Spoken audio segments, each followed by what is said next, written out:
جب ماہ سیام رمضان المبارک جلوہ گر ہوتا ہے، جنت کے 8 دروازے کھول دیے جاتے ہیں، جہنم کے دروازے بند کر دیے جاتے ہیں اور شیاطین جکڑ دیے جاتے ہیں۔ اللہ جل شانہ اس موسم رحمت میں خاص عنایات اپنے بندوں پہ فرماتا ہے۔ ایک نفل ادا کرنے سے فرض ادا کرنے کا ثواب ملتا ہے اور ایک فرض ادا کرنے سے 70 فرائض ادا کرنے کا ثواب ملتا ہے۔ اسی طرح راہ خدا میں 1 روپیہ دو گے تو 70 روپے خرچ کرنے کا ثواب ملے گا۔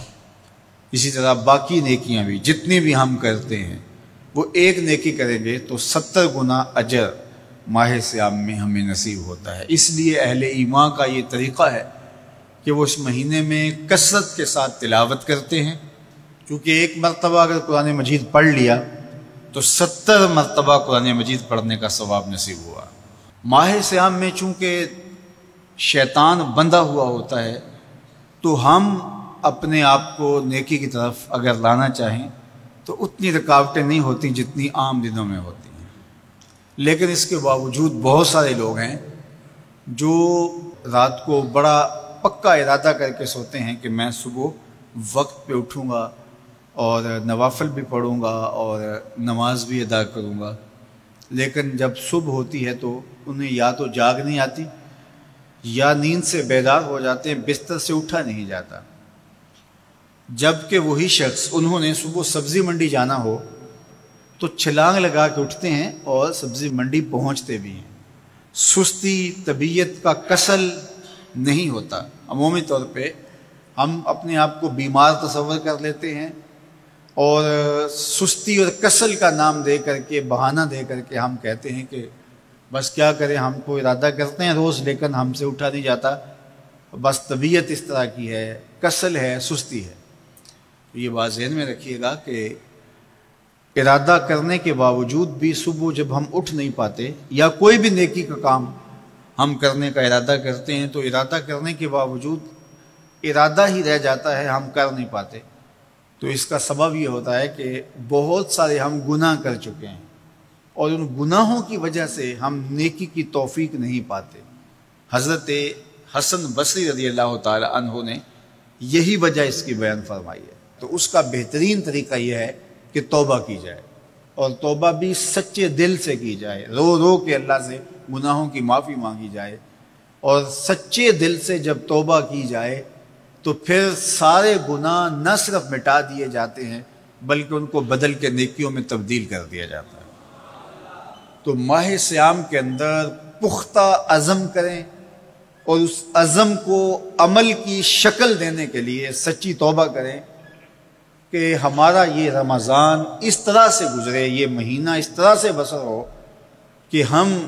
اس مہینے میں اللہ تعالیٰ کی قربت حاصل کر لیں، ہم گناہوں سے پاک ہو جائیں اور ہم جو ثمرات ہیں، جو فوائد ہیں اس مہینے کے، وہ ہم سمیٹ سکیں۔ تو یہ وہ مہینہ ہے جس کے انتظار میں میرے اور آپ کے آقا و مولا اپنی آنکھیں لگائے ہوتے تھے اور دن گن گن کے وقت گزارتے تھے کہ ماہ سیام آ رہا ہے۔ تو اس مہینے کا عزت کے ساتھ، تکریم کے ساتھ، اعزاز کے ساتھ استقبال کرو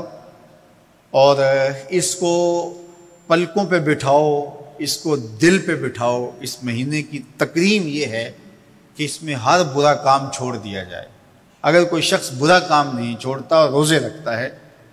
تو میرے اور آپ کے آقا و مولا کا ایک فرمان سن لیجئے، من لم یدع قول الزور والعمل بہ فلیس للہ حاجۃ فی ان یدع طعامہ وشرابہ۔ فرمایا کہ جو جھوٹ اور برے کام نہیں چھوڑتا، اس کے بھوکا اور پیاسا رہنے کی اللہ کو کوئی ضرورت نہیں ہے۔ تو روزہ خوراک بچاؤ مہم نہیں ہے جو چلائی جاتی ہے، بلکہ یہ تزکیہ نفس کا موسم ہے، باطن کی صفائی کا موسم ہے، اور باطن کی صفائی نہیں ہوتی جب تک ہم کوشش کریں۔ آپ کے بدن پہ بہت ساری میل چڑھی ہوئی ہے اور جمی ہوئی ہے بدن کے ایک ایک عضو پہ میل، تو آپ پانی میں چھلانگ لگا کے باہر بھی آ جاتے ہیں تو میل نہیں اترتی، چلو کچھ نہ کچھ فرق تو ضرور پڑ جاتا ہے، لیکن میل نہیں اترے گی۔ میل کب اترے گی؟ جب آپ اپنے بدن کو مل مل کے اس کے اوپر صابون لگا کر کے اچھی طرح سے اس کو جب اتاریں گے محنت کوشش سے،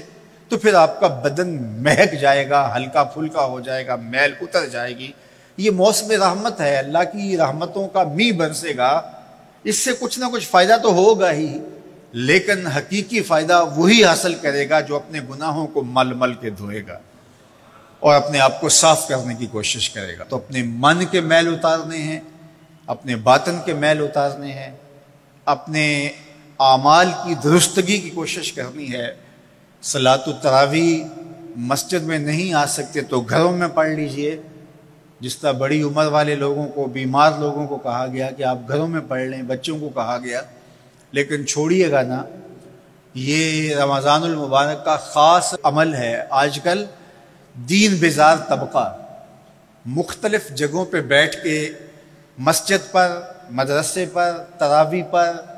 ان چیزوں پر تبصرہ کر رہا ہے اور اتنا ہلکا ثابت کرنا چاہ رہا ہے ان امور کو، جس طرح یہ چیزیں ہوتی کچھ نہیں ہیں، جبکہ ماہ صیام کے قیام پر میرے اور آپ کے آقا مولا نے بشارت دیتے ہوئے فرمایا، من قام رمضان ایمانا و احتسابا غفر له ما تقدم من ذنبہ،